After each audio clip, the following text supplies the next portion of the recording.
या हसन, मैं सबसे पहले आपसे जानना चाहूँगा कितना सीरियस मामला है ये?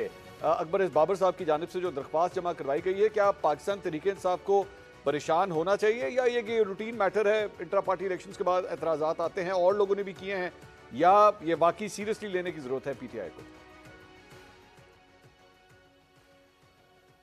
नहीं, पहली बात तो ये है कि खाली ये अकबर एस बाबर साहब नहीं है, इसमें बहुत से लोग हैं। यानी इस्लामाबाद से जो नौरीन खातून थी, ये गोलड़ा से वहाँ पर जनरल कौंसलर भी जो हुई थी, क्या नाम है, इंतखाब इनका हुआ था, मुंतखब हुई थी। इसके साथ ही कुल लेबर विंग की किसी की जो है वो प्रेसिडेंट भी रही है, पाकिस्तान तहरीक इंसाफ की बड़ी पुरानी जो है ये कारकुन थी। और अभी तक मुझे याद है कि 2021 तक जो है ये इमरान खान साहब के साथ थी। यानी कोई पुराना ग्रुप ऐसा नहीं है कि जो अकबर एस बाबर साहब के साथ हो। ये वो 4-5 एप्लीकेशन तो आ चुकी हैं। लेकिन मंसूर साहब, आपको भी मालूम है कि ये जो मामलात होते हैं इंट्रा पार्टी इलेक्शन, ये सारा पेपर वर्क होता है तमाम सियासी जमातों का। एक पॉलिटिकल पार्टी है जिसके इंट्रा पार्टी इलेक्शन वाकई हकीकी जमहूरी हैं, और उस सियासी जमात का नाम है जमात इस्लामी। पाकिस्तान तहरीक इंसाफ के भी साबका जितने इंतखाबात हुए हैं तमाम रवायती थे, और उसी तरीके से जिस तरह पाकिस्तान में इंतखाबात होते हैं, यानी इलेक्शन नहीं सिलेक्शन। इसी तरह मुस्लिम लीग नवाज़ के भी जमीयत उलमा इस्लाम, आपको मालूम है कि फजल रहमान साहब हमेशा से जो है उसके सरबराह मुकर्रर होते रहे हैं, और पाकिस्तान पीपल्स पार्टी का भी यही हाल है। तो मेरा नहीं ख्याल कि बल्ले के निशान के हवाले से कोई ख़तरात हैं तहरीक इंसाफ को। इनके लिए जो मसले मसाइल हैं वो तो और बहुत से मुकदमात हैं जो साबिक चेयरमैन तहरीक इंसाफ हैं इमरान खान साहब, उनके लिए यानी उनकी 3 मजीद नाअहलियाँ होनी हैं, और जिस एक मुकदमे में उनकी नाअहली हो चुकी है उसमें भी, यानी तोशा खाना वाला केस जो है उसमें भी उनकी नाअहली ख़त्म होती कम से कम मुझे दिखाई नहीं दे रही। नहीं, लेकिन आप समझते हैं कि बल्ले का निशान कम से कम बैलेट पेपर पर होगा? पीटीआई के बल्ले का निशान, मेरा मतलब है। जी, पाकिस्तान तहरीक इंसाफ के पास ही ये बल्ले का निशान रहेगा, जो मेरे एनालिसिस हैं, जो मेरी असेसमेंट है। क्योंकि मैं आपको यही अर्ज़ कर रहा था कि बाकी भी दीगर जितनी सियासी जमातें हैं, उनके जितने भी इलेक्शन हुए हैं, वो इलेक्शन जो नाम के इलेक्शन है वो सिलेक्शन होती है। हाँ, फ़र्क सिर्फ इतना है कि अकबर एस बाबर साहब जो हैं वो बतौर एप्लीकेंट, या दीगर 3-4 लोग बतौर एप्लीकेंट उस सिलेक्शन के ख़िलाफ़ जो है वो इलेक्शन कमीशन में आ गए हैं। अब इलेक्शन कमीशन ने इसकी समाअत करनी है, लेकिन मेरे हिसाब से कि अली ज़फ़र साहब और बैरिस्टर गौर साहब, ये दोनों जो हैं वो लॉयर हैं, तो ये जो है उस हवाले से उन्होंने कानूनी जो तकाजे थे वो सारे पूरे किए होंगे, पेपर वर्क इनका पूरा हो गया होगा।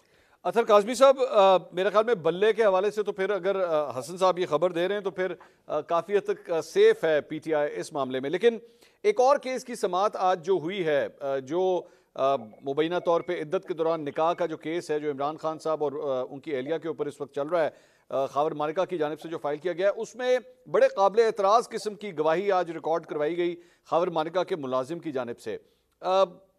इस किस्म की हद तक चले जाना और इस किस्म की बात होना, ये कितना डैमेजिंग है पाकिस्तानी पॉलिटिक्स के लिए कि ऐसी ज़ाती किस्म की डिटेल्स जो हैं, सच हैं झूठ है, मैं उसमें नहीं जा रहा, लेकिन ये पूरे कोर्ट रूम के अंदर इस किस्म की बातें डिस्कस हो रही हैं।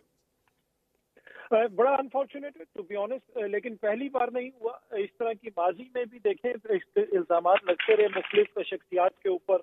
माजी में जो कुछ हुआ, शहीद बीबी के खिलाफ जिस किस्म की कैंपेन चलाई गई, और इस दफा अगेन हम ये देख रहे हैं जो इस तरह की अनफॉर्चुनेट चीजें सामने आ रही हैं, उसमें सिर्फ एक सियासी जमात सियासत करती है, और वो है मुस्लिम लीग नवाज। आप देख लें कि मियां साहब ने कोर्ट के अंदर बैठ के जो है वो बात की, उनकी इद्दत में निकाह की, और वो जो सारा मामला खावर मालिका साहब वाला जो चल रहा था उसके ऊपर आप देख लें, जरदारी साहब ने उसके ऊपर एक स्टेटमेंट नहीं दी, बिलावल साहब ने एक स्टेटमेंट उसने नहीं दी, और अब इस मामले पे भी दोबारा आप देख रहे हैं कि एक ही सियासी जमात है जिसको छालने की कोशिश कर रही है। ये बड़ा अनफॉर्चुनेट है, ऐसा नहीं होना चाहिए। जिस किस्म की बातें की गई, जिस किस्म के आज वहाँ पे बयानात दिए गए अदालत के अंदर, अब कोई भी एक बंदा क्वेश्चन कर सकता है कि ये चीजें उस वक्त थी तो अभी क्यों याद आ रही है। तो इसमें सियासत आपको नजर आ रही है, इसमें आपको जो कुछ भी नजर आ रहा है वो आपको भी पता है और मुझे भी पता है, और टू बी ऑनेस्ट मैं समझता हूँ कि ये एक ऐसी चीज है जिसको हम कम से कम डिस्कस करें तो वो ही बेहतर हो। हसन अयूब साहब, मुस्लिम लीग नवाज के ऊपर एतराज़ है। अतर काज़मी साहब ये फरमा रहे हैं कि बेसिकली वो इसके ऊपर सबसे ज़्यादा पॉलिटिक्स कर रही है। मियां नवाज शरीफ ने इसके ऊपर एक बयान भी दिया। अफसोसनाक बात है, और खावर मालिका जो इतने सालों से गायब थे, वो एकदम एनर्जेटिक हो गए और उन्होंने एतराज़ात भी कर दिए। जिस शख्स ने पहले पिटिशन की हुई थी उसने पिटिशन वापस ले ली, खावर मानिका साहब की एकदम एंट्री हो जाती है और उसके बाद ये मुलाजिम भी आ जाता है और उसके बाद आके जिस किस्म की उसने बयान दिया है, किस तरह देख रहे हैं सारे मामले को आप? देखिए, बात ये है कि ये अनफॉर्चुनेट है पाकिस्तान की पॉलिटिक्स के हवाले से, लेकिन अब देखिए खाली ये खावर मानेका तो नहीं है ना, बुशरा बीबी के साबिक खावन नहीं है। इस तरह की बातें तो पहले भी सुनी, एक ऑडियो लीक भी आई थी जो आयला मलिक साहिबा के साथ थी, इमरान खान साहब की। यानी उनकी इस तरह की रियासत मदीना की तो वो बात करते रहे हैं। अतर काज़मी साहब को भी मेरी बात शायद पसंद नहीं होगी, लेकिन टेरियन जेड वाइड वाला मामला भी है। यानी अब आप मुझसे, मैं ये बात नहीं करना चाह रहा था, लेकिन अब आप ये देखें कि रियाम खान साहिबा ने भी इससे मुतल्लिक बात की हुई है। अच्छा, इसके अलावा खाली यहाँ पर मामला ख़त्म नहीं होता। वो हाजरा जो है, क्या नाम है, जो खातून है जिनकी अभी किताब आई थी, उन्होंने भी बात की थी। आयशा गुललई भी ये बात करती रही हैं। यानी कितने लोग हैं जो ये बातें करते रहे हैं, उनकी अपनी ऑडियो लीक आई है, वो तमाम की तमाम टेम्पर्ड है, वो तमाम की तमाम झूठी हैं। अच्छा, नवाज शरीफ साहब से तो मैंने सवाल किया था कि वो शाहजेब खानजादा साहब का रात को इंटरव्यू था, सुबह उनकी पेशी थी, पेशी पर जाकर मैंने उनसे क्वेश्चन कर लिया, और क्वेश्चन पर उन्होंने जवाब दे दिया। उन्होंने कहा उनको फिर रियासत मदीना की बात नहीं करनी चाहिए थी। क्वेश्चन ये नहीं है कि उनकी जाती करैक्टर क्या है, बात ये है कि जैसे मैं अपनी बात करता हूं मंसूर भाई, कि मैं गुनाहगार आदमी हूं, मैं सर के बालों से लेकर पांव के नाखूनों तक गुनाह में जो है वो लिपटा हुआ हूं। तो मैं रियासत मदीना की बात नहीं कर रहा, मैं गुनहगार आदमी हूँ। मैं कोई इस्लाम का भाषण नहीं दूंगा, मैं इस्लाम का जो है वो एक अलम जो है उठाने वाला बंदा अपने आप को नहीं कहूँगा। तो फ़र्क ये है, इमरान खान साहब के ऊपर एतराज़ ये है कि अगर आप मतलब हमारी तरह गुनहगार आदमी हैं तो फिर रियासत मदीना बनाने के दावे मत करें। तो इस बात के ऊपर एतराज़ है, और नवाज शरीफ साहब ने ये एतराज़ कोई नामुनासिब नहीं किया। आपने अतर काजमी साहब, ये तो आपको क्लियर हो गया कि बेसिकली अगर नवाज शरीफ साहब ने कमेंट किया था तो हसन अयूब साहब के सवाल के ऊपर उन्होंने बेसिकली कमेंट किया था। और इसके साथ मेरा दूसरा सवाल भी साथ ले लीजिए कि क्या सियासी रहनुमा अपनी ज़ाती ज़िंदगी में क्या कुछ कर रहा है, क्या इसको पब्लिक लाइफ में डिस्कस होना चाहिए, क्या वो माइक्रोस्कोप के अंडर आना चाहिए या नहीं आना चाहिए, या उसको दरगुजर कर देना चाहिए कि नहीं ये इसकी पर्सनल लाइफ है, अपनी पर्सनल लाइफ में जो मर्जी करता रहे, पब्लिक लाइफ उसकी ठीक होनी चाहिए? क्या ये दोनों चीज़ें इंटरलिंक्ड होती हैं या नहीं होती?